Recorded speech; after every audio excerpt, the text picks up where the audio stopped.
আসসালামু আলাইকুম। লন্ডনের গবেষণা প্রতিষ্ঠান চ্যাথাম হাউস তারা তাদের ওয়েবসাইটে গত কয়েকদিন আগে Bangladesh needs a democratic reset, will the election deliver ইট, এই শিরোনামে একটি লেখা প্রকাশ করেছে এবং যেখানে আওয়ামী লীগ কিভাবে ফিরে আসতে পারে, বাংলাদেশের ভবিষ্যৎ কি, এসব বিষয়ে আলোচনা করা হয়েছে।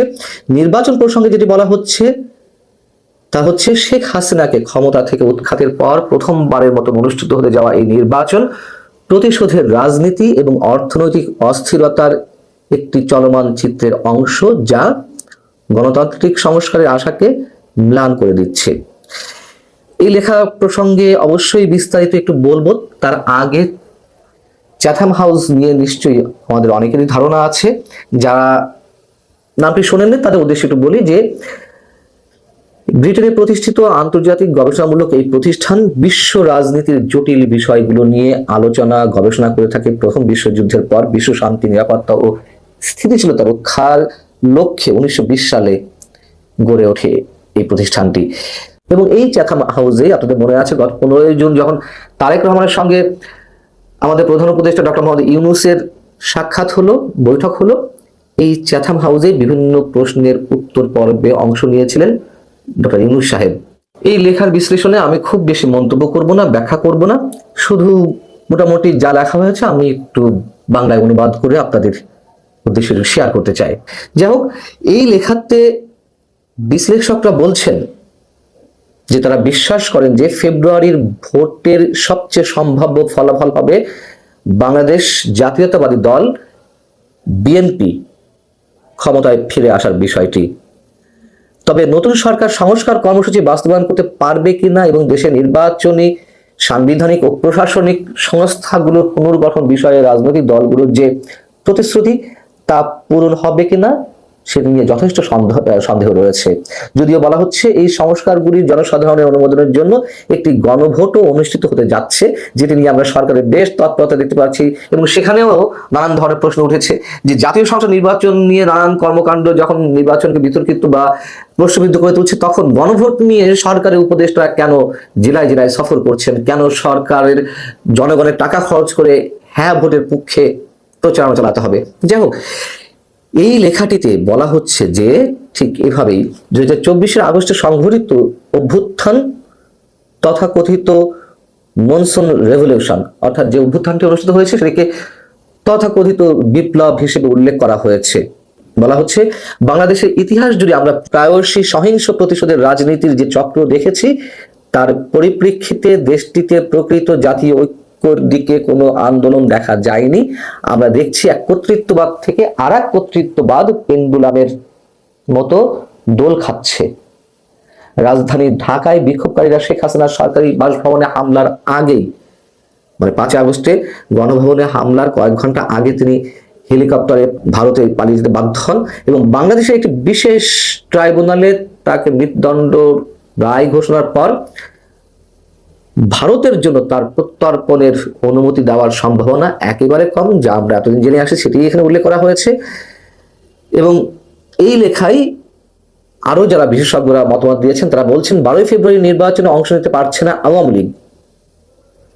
তাদের আশঙ্কা এই সিদ্ধান্ত ভোটের বৈধতা ক্ষুণ্ণ করতে পারে।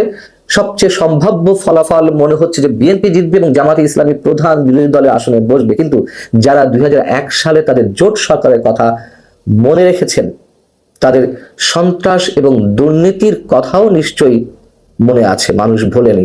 এদিক থেকে বিএনপি এখনো অজনপ্রিয় এবং মানুষ তাদের নাক চেপে ধরে ভোট দেবে। বাংলাদেশের যে দুর্নীতি, সে বিষয়ে ট্রান্সপারেন্সি ইন্টারন্যাশনালের দুর্নীতি ধারণা সূচক যে রিপোর্ট অনুসারে 180টি দেশের মধ্যে বাংলাদেশের অবস্থান 151তে ছিল, সেটি মনে করিয়ে দিয়ে বলা হচ্ছে বিশ্বের সবচেয়ে দুর্নীতিগ্রস্ত দেশগুলির একটি এই বাংলাদেশ। হাসিনার নেতৃত্বে আগে বেশিরভাগ রাষ্ট্রীয় প্রতিষ্ঠান কার্যকর ছিল এবং নির্বাহী বিভাগ থেকে পৃথক ছিল, যা এখন আর নেই। স্বাধীন প্রতিষ্ঠান হিসেবে বাংলাদেশের সিভিল প্রশাসন একসময় মোটামুটি জবাবদিহির মধ্যে ছিল, সেগুলো এখন অন্তঃসার শূন্য। সেনাবাহিনী, পুলিশ এবং গণমাধ্যমও মূলত আওয়ামী লীগের কর্তৃত্ববাদের হাতে বন্দী ছিল। আমার মনে হয় যে একটু আগে বললাম যে তার নীতি গবেষণা নিয়ে যথেষ্ট বিতর্ক আছে চ্যাথাম হাউসের, তারপরে বাংলাদেশ প্রসঙ্গে যা কিছু বলা হচ্ছে নেহায়তে ভুল কিছু না নিশ্চয়ই। আরেকটু বলি যে এখানে কি বলা হচ্ছে। হাসিনা সরকারের সময় বিএনপি এবং জামাতে ইসলামীর উপর নানান ধরনের নির্যাতন হতে আমরা দেখেছি, আর এখন আওয়ামী লীগকে নির্মূল করতে দেখছি। এখানে বলা হচ্ছে, মানে প্রশ্ন তুলে বলা হচ্ছে যে কিভাবে এই চক্র ভাঙতে পারে।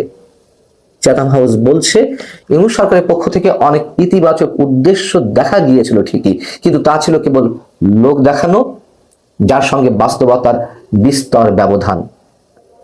উদ্বেগের বিষয়, আন্দোলনের নেতৃত্ব থেকে এনসিপি নামে একটি রাজনৈতিক দল যেটি গড়ে উঠেছে ছাত্রদের মধ্য থেকে, যাদের প্রধান লক্ষ্য ক্ষমতা, ফলে সাধারণ মানুষ চরমভাবে হতাশ হয়েছে।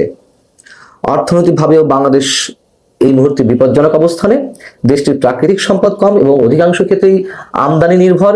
চীন, পাকিস্তান এবং তুরস্কের সাথে একটি নতুন জোটের দিকে আকৃষ্ট হওয়ায় দেশটির জন্য আরো বেশি ঝুঁকিপূর্ণ হয়ে দাঁড়িয়েছে। আগামী নির্বাচনে বিএনপি জয়লাভ করবে কিনা এবং আওয়ামী লীগের ক্রোনো ক্যাপিটালিজম মডেলটি প্রতিলিপি করবে কিনা তা এখনো বলা যাচ্ছে না। তবে আওয়ামী লীগ ফিরে আসার ক্ষেত্রে যে পথ রয়েছে তা হলো আরেকটি বিদ্রোহের সম্ভাবনা। এর বাইরে আপাতত খুব বেশি কিছু দেখা যাচ্ছে না। এই হচ্ছে মোটামুটি চ্যাথাম হাউসের যেই গুরুত্বপূর্ণ দেখা, তাই মোটামুটি এখানে বলা হয়েছে। কিন্তু প্রশ্ন হচ্ছে যে আওয়ামী লীগ ফিরবে, তার জন্য আরেকটি বিদ্রোহের দরকার। সেটি আসলে কিভাবে হবে, কিভাবে সম্ভব? আওয়ামী লীগ ততটা সংগঠিত হয়ে পেরেছে, মানে সংগঠিত হতে পেরেছে কিনা এর মধ্যে? আমরা জানি যে আওয়ামী লীগের মধ্যে এই মুহূর্তে অনেক ধরনের সংকট। আওয়ামী লীগ ঘুরে দাঁড়াতে সবচেয়ে বড় যে বাধাটি হয়ে দাঁড়িয়েছে, তারা সংগঠিত হতে পারছে না। তাদের যে নেতৃত্ব, সেই নেতৃত্ব খুব আরাম আয়েসে, অধিকাংশ নেতা আরাম আয়েসে দেশের বাইরে অবস্থান করছেন। তাদের নিজ নিজ লাভ ক্ষতির হিসাব করছেন। যেই টাকাগুলো পাচার হয়েছে হাতে গোনা কিছু মানুষ